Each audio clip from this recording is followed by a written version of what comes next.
హనుమకొండలో TPCC chief Mahesh Kumar Goud మాట్లాడుతున్నారు. Live ద్వారా చూద్దాం.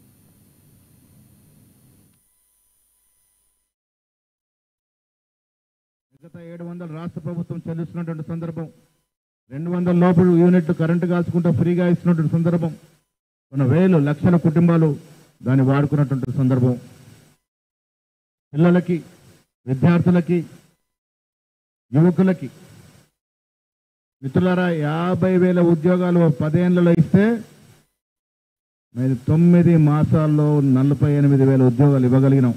ఇంకా 8,000 ఉద్యోగాలు డిసెంబర్ 7 నాటికి ఇవ్వబోతా ఉన్నామంటే 10 ఏళ్లలో వారు ఇచ్చిన ఉద్యోగాల సంఖ్య కంటే మేము 1 సంవత్సరంలో ఇచ్చిన ఉద్యోగాల సంఖ్య పెద్దది అనే మాట ఈ సందర్భంగా మనవి చేస్తా ఉన్నాను. ఎందుకు తెచ్చుకున్నాం తెలంగాణ? నీళ్లు, నిధులు, నియామకాల పేరు మీద కదా. మా ఉద్యోగాలు మాకు వస్తాయని కదా. ఎవరికి ఉద్యోగాలు వచ్చాయి మిత్రమా అని అడుగుతా ఉన్నాను.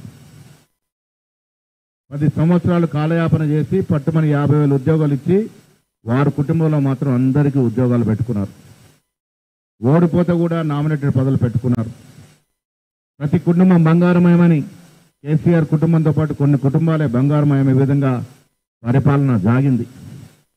ఇవాళ రేవంత్ రెడ్డి గారి ప్రభుత్వం వచ్చిన తర్వాత అట్టడుగున్న ప్రతి బీదవానికి ఫలాలు అందాలనేటువంటి ఒక ఆలోచన రాహుల్ గాంధీ గారు చేస్తా ఉన్నారో ఆ ఆలోచనకు అనుగుణంగా ఇలా కుల సర్వే ఈ దేశంలో అందరికన్నా ముందు ప్రారంభించి ఒక రోల్ మోడల్గా తెలంగాణ నిలిచిందనే మాట కూడా ఈ సందర్భంగా మీకు మొదటి గుర్తు చేస్తా ఉన్నాను.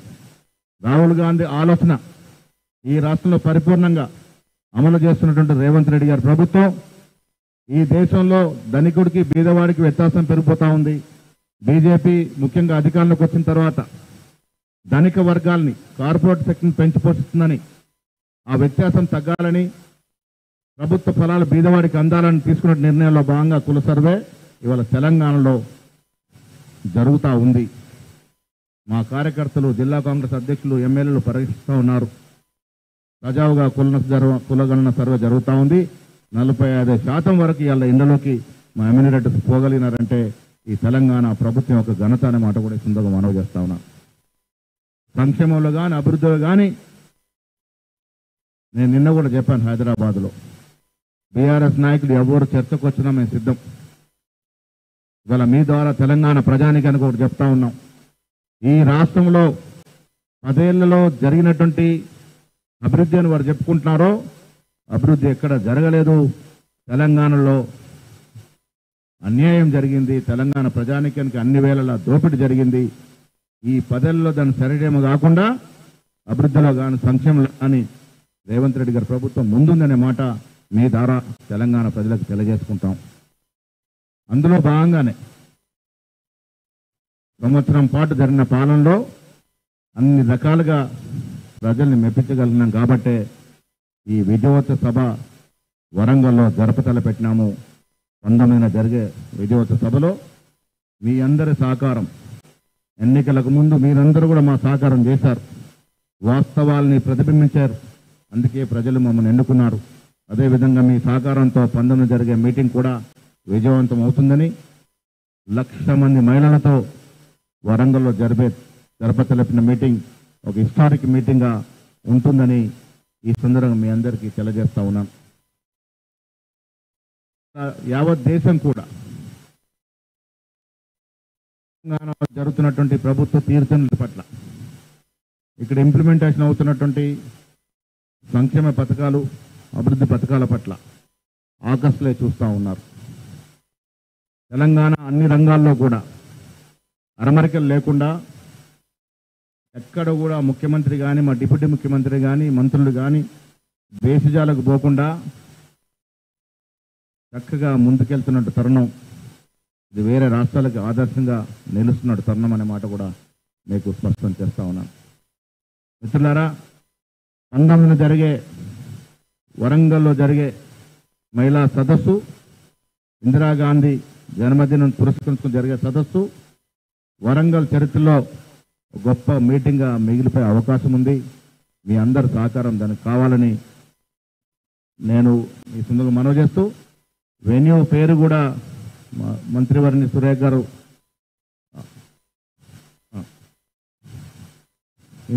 ఇందిరా మహిళా శక్తి ప్రాంగణం, ఇందిరా మహిళా శక్తి ప్రాంగణంలో జరిగే ఈ సభ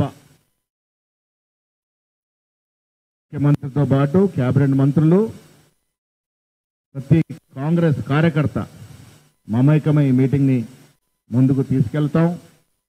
ఈ మీటింగ్ని విజయవంతం చేసుకునే దిశగా మా నాయకులు, ఎమ్మెల్యేలు, ఎంపీలు, ఎమ్మెల్సీలు, కార్పొరేషన్ చైర్మన్లు అందరూ కూడా ఈ రోజు నుంచి ఆ మీటింగ్ కోసం మమైకమై ముందుకు పోతా ఉన్నారు. ఈ మీటింగ్ ద్వారా సంవత్సరం కాలంలో జరిగినటువంటి ప్రభుత్వ యొక్క కార్యక్రమాలు, సంక్షేమ కార్యక్రమాలు అవన్నీ కూడా వివరించే ప్రయత్నం చేస్తాం. Thank you.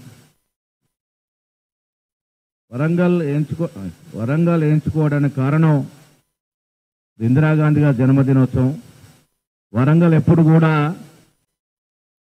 కూడా వరంగల్లో మేము కాంగ్రెస్ పరంగా ఏ మీటింగ్ పెట్టినా అదొక మలుపు తిప్పినటువంటి సందర్భం, ఎప్పుడు కూడా విజయవంతమైనటువంటి సందర్భం.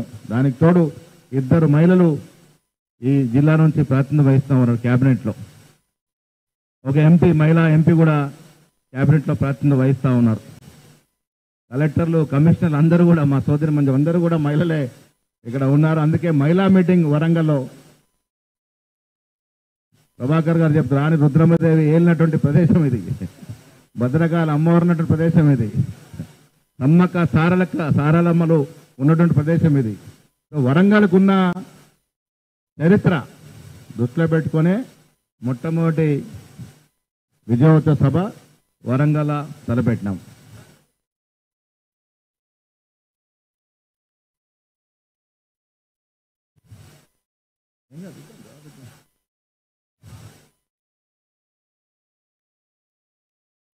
కేటీఆర్, అందుకే నేను మొదట్లో చెప్పాను, కేటీఆర్ మాటలు అధికారం కోల్పోయి అసహనంతో మాట్లాడుతున్నారు. నేను మీ ద్వారా కేటీఆర్ గారికి మైసులో మాకన చిన్నాను, రాజకీయాల్లో ఉన్నప్పుడు వాస్తవాలు మాట్లాడాలి, లేదంటే కొద్దిగా వాస్తవానికి దూరంగా ఉన్న విషయాలను మాట్లాడాలి. లేనిపోని మాటలు మాట్లాడి పబ్లిక్ అటెన్షన్ డైవర్ట్ చేసే ప్రయత్నమే చేస్తూ ఉన్నారు. అది తప్పు. రాష్ట్ర ప్రజలందరికీ తెలుసు గత 10 ఏళ్ళలో ఏం జరిగింది అనేది. మీలాంటి మేధావులకి అందరికన్నా ఎక్కువ తెలుసు ఏం జరిగింది ఈ రాష్ట్రంలో అని. ఎందుకు అధికార మార్పిడి జరిగిందో కూడా ప్రజలకు తెలుసు. ఇంకా వాళ్ళు మాట్లాడే మాటలకి మనం పట్టించుకోవాల్సిన అవసరం లేదు.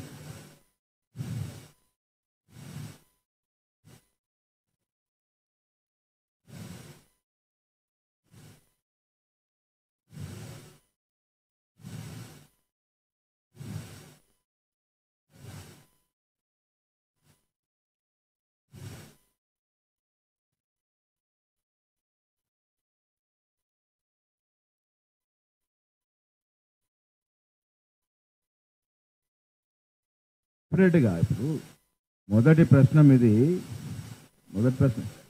ధరణిలో ప్రతి బీదవాడు కలెక్టర్ల చుట్టూ, ఎమ్మెల్యేల చుట్టూ తిరిగి చెప్పులరిగే పరిస్థితి. ఇలా దాదాపు ఎన్ని అంశాలు చేర్చాం ప్రభాకర్? మనం 16-17 కొత్త అంశాలు చేర్చి వెసులుబాటు కలగజేసినాం. ఇవాళ దాన్ని సరళీకృతం చేసినాం. ధరణిలో స్వయంగా నా ఊరిలో నా భూములే మాయమైనటువంటి పరిస్థితి, రాహత్ నగర్ నాగరంలో. ఇవాళ చాలా వెసులుబాటు తీసుకొచ్చాం. ఇవాళ ప్రజలు స్వేచ్ఛగా, ఇప్పుడు కలెక్టరు, ఎమ్మెల్యేల దారి కనిపల్లి ఇవాళ ఎంఆర్ఓతో అవుతా ఉన్నాయి. సరళీకృతం అయింది, ధరణి సమూలంగా మారింది. అది మొదటిది. రెండవది, మీరు అడిగింది, ఈ రాష్ట్రంలో మేము అధికారంలో వచ్చినాడికి 8.5 లక్షల కోట్ల అప్పు. ఆర్థిక వెసులుబాటు అసలు లేని సమయంలో కూడా మేము ఇచ్చినటువంటి గ్యారంటీలు దాదాపుగా పూర్తి చేస్తూ ఉన్నాము. ఇంకా కొంత వెసులుబాటు రాగానే మిగతా కూడా పూర్తి చేసే ప్రయత్నం చేస్తాము. సోషల్ మీడియాలో అసలు రాజకీయాల్లో ఉన్న వారందరం కూడా కొంత నైతిక విలువలు పాటించాలి. ఇవాళ టీఆర్ఎస్ పార్టీ ఎంత అనైతికంగా సోషల్ మీడియాను వాడుతుందంటే, వీడియో ఒకటి ఉంటుంది ఎప్పటిదో, దానికి ఫోటో జత చేస్తూ ఉన్నారు, ఆడియోను ఎడిటింగ్ చేస్తూ ఉన్నారు, ఫోటోలు మార్పింగ్ చేస్తూ ఉన్నారు. ఇంత దిగజారుడుతనం అవసరమా? ఏం లబ్ధి చేకూరుస్తుంది దీంట్లో? ఇప్పుడు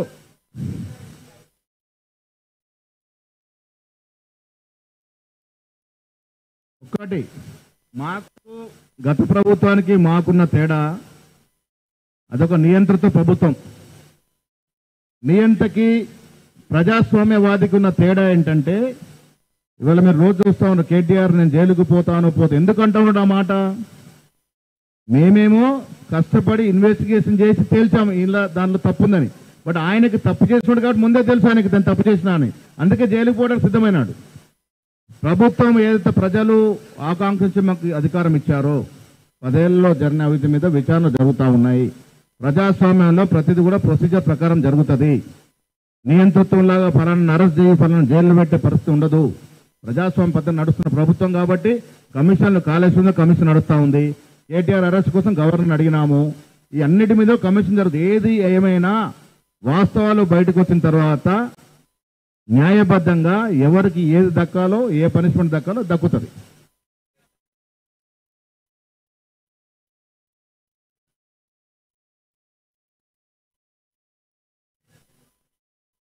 మేము అభివృద్ధి పరంగా హైదరాబాద్కు ధీటుగా నిర్మిస్తామనే మాట చెప్పడం జరిగింది. రెండవ రాజధాని అనే మాట ఇక్కడ అనలేదు. ఇవాళ కూడా ఇక్కడ వేం నరేందర్ రెడ్డి గారు వరంగల్ వాస్తవ్యులు అడ్వైజర్గా ఉన్నారు. మీకు విమానాశ్రయం రాబోతా ఉంది, గిరిజన యూనివర్సిటీ ఓపెన్ కాబోతా ఉంది, స్పోర్ట్స్ ఫ్యాక్టరీ ఆదోకిన జరుగుతూ ఉంది. ఇంకా మేము అడుగుతా ఉన్నాము కేంద్రం నుంచి రావాల్సినటువంటి రింగ్ రోడ్లు, ఇంకా 2 రింగ్ రోడ్లు హైదరాబాద్ నుంచి వరంగల్కు తాకపోతా ఉన్నాయి. ఇలా ఒక్కొక్కటి లెక్క పెట్టుకుంటే చాలా సైనిక్ స్కూల్ కూడా రాబోతా ఉంది పీపీపీ మోడల్లో. రకరకాల అభివృద్ధి హైదరాబాద్ తర్వాత వరంగల్కి ఇస్తా ఉన్నాము.